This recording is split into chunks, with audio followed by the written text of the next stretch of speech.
کرتا، وہ ایک نظام بناتا ہے اور یہ کہتا ہے کہ اگر مجھ پر بھروسہ ہے تو نظام پہ بھروسہ رکھو، مجھ پر بھروسہ ہے تو نظام پر بھروسہ رکھو۔ اللہ سبحانہ و تعالیٰ کی ایک مملکت ہے، ایک عظیم الشان یہ عالم ہستی، اللہ سب کچھ کر سکتا ہے مگر اس نے ایک نظام بنایا ہے۔ تو اللہ پر بھروسہ کرنے کا تقاضا یہ ہے کہ اس کے بنائے ہوئے نظام پر بھروسہ کیا جائے۔ توسل کے معنی ہی یہ ہے کہ اللہ کے بنائے ہوئے نظام پر بھروسہ کیا جائے۔ توسل کے معنی شرک نہیں ہے، توسل کے معنی شرک نہیں ہے، توسل کے معنی یہ ہے کہ خدا کے بنائے ہوئے وسائل پر، اس کے بنائے ہوئے ذریعوں پر بھروسہ کیا جائے۔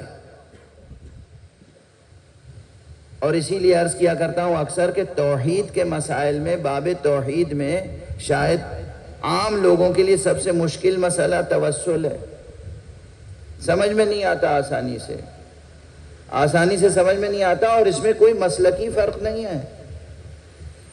توسل کی کوئی تعبیر غلط کرتا ہے، تفسیر غلط کرتا ہے، کوئی سرے سے توسل کا قائل نہیں ہے، حالانکہ قرآن مجید کی آیت ہے یا ایھا الذین آمنوا اتقوا اللہ وابتغوا الیہ الوسیلہ، اے ایمان لانے والو اللہ کا خوف کرو اور اس سے قریب ہونے کے لیے وسیلہ اختیار کرو۔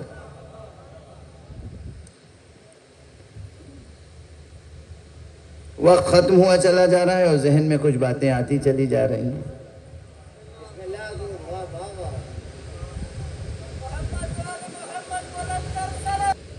وسیلہ اختیار کرو، یہ قرآن مجید میں خود اللہ کا اعلان ہے۔ لفظ وسیلہ، الوسیلہ قرآن میں ہے یا نہیں ہے؟ کوئی انکار کر سکتا ہے؟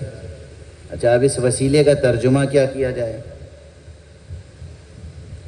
اور اس کلمہ وسیلہ میں جو مفہوم ہے اس کا مصداق کیا ہے؟ بحث ہے۔ قرآن میں ہے لفظ یا نہیں ہے؟ حکم ہے یا نہیں پروردگار کا؟ وَابْتَغُوا إِلَيْهِ الْوَسِيلَةَ، اختیار کرو اس سے قریب ہونے کے لیے وسیلہ، یعنی ذریعہ۔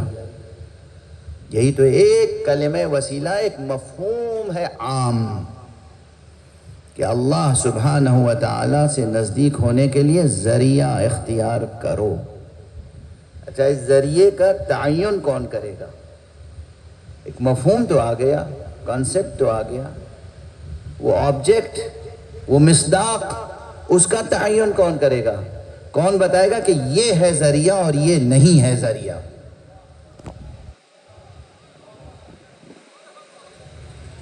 ڈیبیٹ یہی تو ہے، سارا مذاکرہ اسی بات پر تو ہے، سارا مناظرہ اسی بات پر تو ہے، یہ ہے ذریعہ اور یہ نہیں ہے ذریعہ۔ یہ تعین کون کرے گا؟ یہ تعین بھی خدا کرے گا یا خدا کا رسول؟ ہم الیکشن کر کے تو تعین نہیں کر سکتے۔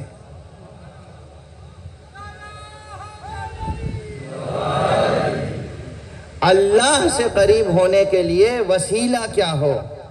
اب یہاں پر ایک عام مفہوم ہے، یاد رکھیے گا، بس ایک جنرل کانسیپٹ ہے، ایک بڑا کانسیپٹ ہے کہ اللہ سے قریب ہونے کے لیے ذریعہ اختیار کرو۔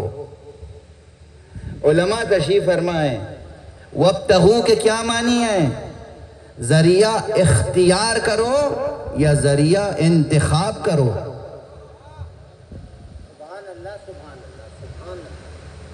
وابتغوا کے کیا معنی ہے؟ انتخاب کرو یا اختیار کرو؟ انتخاب کرو تو نہیں ہو سکتا ترجمہ، انتخاب کرو ترجمہ نہیں ہو سکتا، اختیار کرو۔ اختیار کرو کے معنی یہ ہے کہ ذریعہ اللہ نے بنا دیا ہے، تمہیں اسی کو اختیار کرنا ہے، انتخاب نہیں کرنا ہے۔ اچھا، کیا بنا دیا ہے؟ اب ایک عام بات ہے کہ طاعات، عبادات، یعنی ہم جو نماز پڑھتے ہیں، یہ نماز ایک ذریعہ ہے اللہ سے قریب ہونے کا، بے شک ہمیں اس سے انکار نہیں، ہم جو روزہ رکھتے ہیں یہ بھی ایک ذریعہ ہے اللہ سے قریب ہونے کا، بے شک، سلمنا سراپا تسلیم۔ ہم حج کرتے ہیں، یہ بھی ایک ذریعہ ہے خدا سے قریب ہونے کا۔ تو اب آپ کسی مختصر فہرست پہ رکیے گا نہیں، جتنی چیزیں طاعت الہی، عبادت الہی کا مصداق ہیں آیات اور روایات کی روشنی میں، قرآن و حدیث کی روشنی میں، وہ سب ذریعہ تقرب ہوں گی۔ تو اس میں رسول اللہ سے محبت بھی ہے،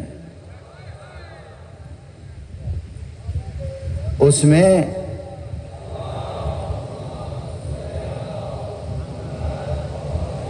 رسول اللہ سے محبت بھی ہے، اس میں رسول اللہ کی تعظیم بھی ہے، اس میں عطرت پیغمبر کی مودت بھی ہے، اس میں ان کا احترام بھی ہے۔ اور جب ان کا احترام موجود ہے تو پھر اس کو فہرست سے خارج نہیں کیا جا سکتا۔ یعنی اگر براہ راست ہم کہہ دیں کہ رسول اللہ کا دامن تھام لینا، علی ابن ابی طالب کا تھام لینا، دامن تھام لینا، یہ سب سے بڑا وسیلہ ہے، فوراً کسی کی سمجھ میں نہ آئے تو بھائی آپ دھیرے دھیرے ذرا شمار کرتے چلے جائیں اور اس عام مفہوم کے تمام مصادیق کا استقصاء تو کریں، شمار تو کریں۔ کون کون سے مصادیق اس مفہوم میں آتے ہیں کہ ذریعہ ہے اللہ سے قریب ہونے کا؟ نماز پڑھنا بھی ذریعہ ہے اللہ سے قریب ہونے کا۔ کون سی نماز ذریعہ ہے اللہ سے قریب ہونے کا؟ مجھے بہت اچھی عربی آتی ہے اور قرآن جانتا ہوں اور فقہ جانتا ہوں، میں کوئی نئی قسم کی نماز بنا لوں تو وہ ذریعہ ہوگی خدا سے قریب ہونے کا؟ خدا کی قسم وہ نماز ہے خدا سے قریب ہونے کا جو دراصل سیرت مصطفیٰ کا حصہ ہے۔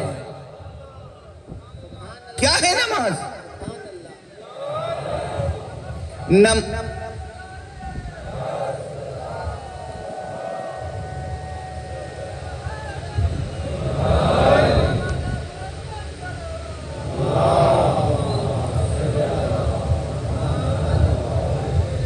نماز ایک سیرت مصطفیٰ ہے، روزہ ایک سیرت مصطفیٰ ہے، یہ سب فرائض سنن پیغمبر ہیں۔ پیغمبر نے جیسے نماز پڑھی وہ نماز پڑھیں گے تو اللہ سے قریب ہوں گے۔ پیغمبر نے جیسے روزہ رکھا ویسے ہم روزہ رکھیں گے تو خدا سے قریب ہوں گے۔ پیغمبر نے جیسے حج کیا ہم ویسے حج کریں گے تو خدا سے قریب ہوں گے۔ یعنی یہ جزئی مسائل بھی وابستہ کرتے ہیں ہمیں مصطفیٰ سے اور مصطفیٰ قریب کرتے ہیں خدا سے۔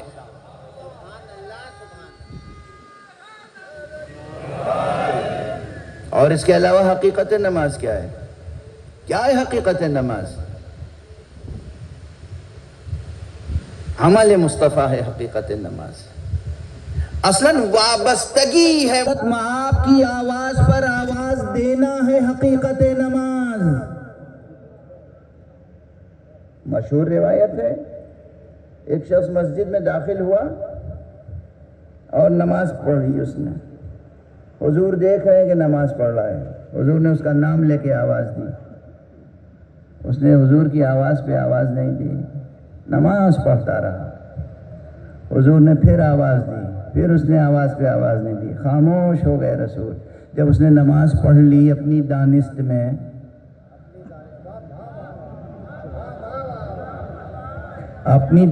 میں، جب اس نے نماز پڑھ لی تو حضور نے اسے آواز دی، میں نے تجھے آواز دی تھی،